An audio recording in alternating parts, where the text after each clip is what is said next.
So what's up? Magandang hapon sa inyong lahat mga kamanok. So once again, this is PJ Vergara of Linyada ng Mamay. So panibago na namang kaalaman and tips ang ating pag-uusapan ngayong hapon na ito. And syempre gusto kong makatulong sa ating mga newbie, sa ating mga baguhan pagdating sa kanilang pagmamanok.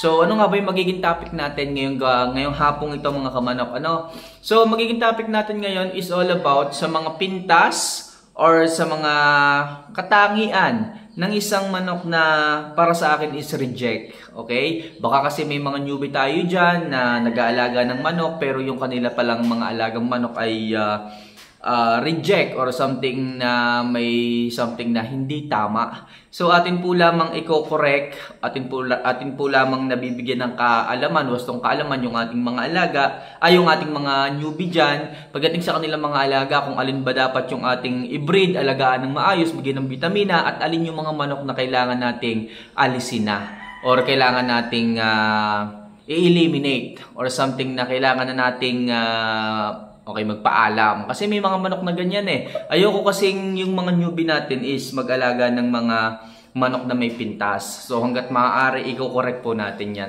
So bago natin simulan to, bago natin pag-usapan yung mga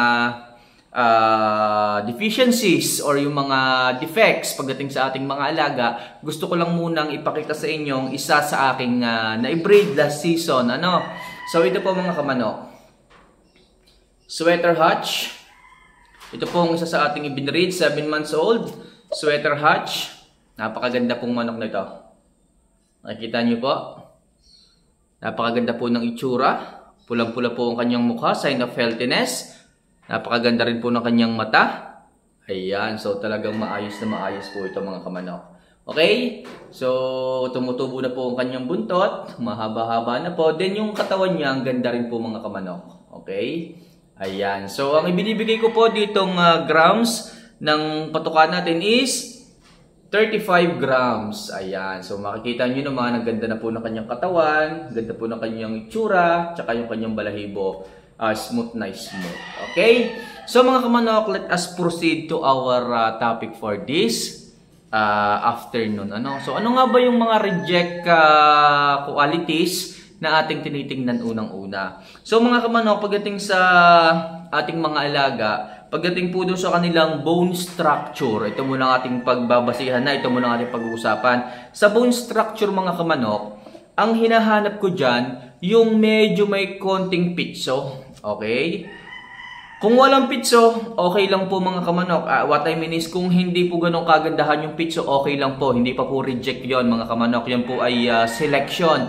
May mga kamanok po tayo na ganyan ang pinipili, ganyan ang kinukuha, ganyan ang inaalagaan. Pero sa akin, mas prepared ko po yung pitso na medyo, kung sasabihin natin is nakalawit. Okay? Medyo may pitso siya. Okay? Maybe meron siyang pitso sa ilalim. Pagdating sa pitso, meron kasing mga crooks na pitso na medyo nakatabingi na ganon. So para sa akin, reject po yon. Para sa akin, pintas po yon. Kailangan alisin. Okay? Kailangan i-eliminate na po. Kailangan i-out na po natin. Yung pitso na crook o yung tabingi, para sa akin, out na po yon. Then pagdating naman po sa leeg or do sa neck ng ating mga alaga, ayoko po nung sobrang haba. Okay? Ayoko po nung sobrang haba, ayoko nung sobrang haba. Kasi possible, pagka mahaba po masyado, hindi po siya, sabihin na natin na hindi po siya fit pagdating sa ating passion. Okay? So pag sobrang haba, hindi po agad siya makapihit or hindi po agad siya makagawa ng kanyang activities na iiwan po yung kanyang leeg o yung kanyang ulo. Okay? So gusto ko po yung saktuhan lamang yung haba, hindi mahaba, hindi rin masyadong mautdo. Yung mautdo naman na neck, na leeg, ayoko rin masyadong mababa mautdo, hindi po ganun ka accurate para sa akin. Okay? So pagdating naman sa bagwis, okay, sa pakpak ng ating mga alaga, last time na pag-usapan and last time nakita nyo rin po doon sa aking isang video, inalis ko rin po yung isa sa ating mga alaga kasi po, yung kanya pong bagwis, meron pong patlang. Okay, may patlang. Ang tawag po nun sa amin dito is kalas, which is hindi po pasado sa akin yung ganon, hindi ko po inaalagaan yung mga ganong klase ng manok. Mapera na lang kung hindi ko po ito agad napansin. Pero upon checking, habang hinahawakan ko po yung mga manok ko, kine-check ko po yan isa-isa kung meron po itong mga deficiencies, mga defectives. So, inaalis ko po kaagad. Okay? So, pagdating naman sa buntot mga kamanok, kailangan 45-degree angle po yung kanyang manok. Yung kanyang buntot. Ayoko po ng mga squirrel type na masyadong mataas, na parang pamaypay. Ayoko po mga kamanok. Gusto ko po yung mga ganito lang po ang itsura ng buntot. Ganyan po ang hilig. So, 45 degrees angle mga kamanok. Ayoko rin po ng mga manok na nakapaling. Okay, yung iba gusto yun, yung iba okay lang sa kanila, pero para sa akin, masyado kasi ako mitikuloso mga kamanok, ayoko po nung ganon. Gusto ko po yung talagang balansyado, tuwid na tuwid, at the same time, 45 degrees angle po yung itsura ng buntot. Okay? So, pagdating naman sa katawan, pagdating sa katawan, yun nga po, ayoko po nung masyadong bilog na bilog yung pangangatawan, ayoko po nung masyadong maraming muscle sa katawan. Ang gusto ko po talaga is yung lean muscle lang po, yung may pitso. At the same time, hanggat maaari, ayoko po nung may balakang. Which is, may mga linyada na mabalakang. Pero para sa akin, hanggat maaari, kinokorek ko po yon. Hanggat maaari, mas prepared ko po yung walang masyadong balakang. Ayoko po nung malalaki masyado yung balakang na ganito. Ayoko po yung pong malalapad na ganyan. Yung balikat okay lang, pero yung balakang, hindi ako masyadong prepared sa ganon. Okay? Kapag may linyada akong ganon at nakikita ko na nagtatagumpay, so kinocross ko po sila sa mga linyada ko na hindi masyadong malalapad ang balakang. Okay? So, yun po. Then, pagdating naman sa kanilang binte, ayan, so medyo mitikuloso tayo dito. Kailangan, balansyado po, kailangan medyo maluwag po yung kanyang silong. Okay? Medyo number 11 po yung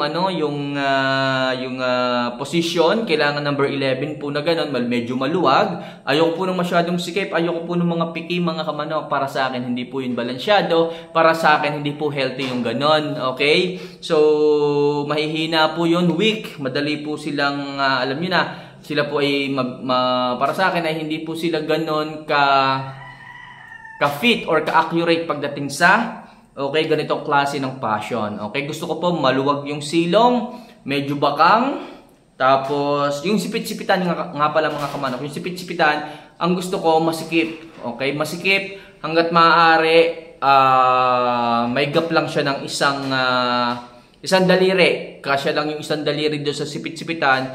Kung luluang pa doon, hindi ko po sila prepared. Okay? So, ano pa ba? Pagdating naman sa tenga naman ng manok, walang problema kahit medyo maputi or something na mapula, wala pong problema sa akin. So, depende pa rin po yung sa manok. Tapos, ano pa ba? Yun namang mga daliri, okay? Yung iba nagsasabi, paano daw po pag mga kabigan daliri, yung mga crooks na ganyan. So, hanggat maaari, ayoko po nung ganon, okay? Para sa akin, hindi po siya balance. Para sa akin ay kapintasan po yon, okay? So, inaalis ko po yun mga kamanok hanggat maaari. So, yun po ay deficiency mga kamanok ng, para sa akin, materials, yung inyong mga breeding materials.